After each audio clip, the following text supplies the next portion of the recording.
দশকের পর দশক ধরে ভূমধ্যসাগর পাড়ি দেয়া অভিবাসী প্রবাহ সামলাচ্ছে স্পেন।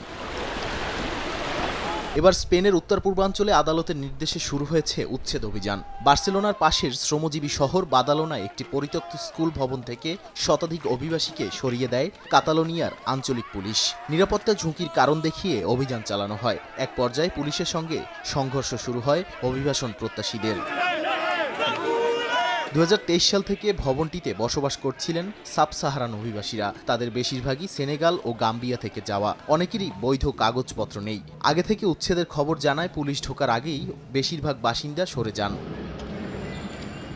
বাদালোনার মেয়র জানান, প্রায় 400 অবৈধ দখলদারকে উচ্ছেদের প্রতিশ্রুতি তিনি বাস্তবায়ন করছেন। তবে অভিবাসীদের আইনজীবীর দাবি, বিকল্প বাসস্থানের ব্যবস্থা না থাকায় বহু মানুষ রাস্তায় ঘুমাতে বাধ্য হবেন।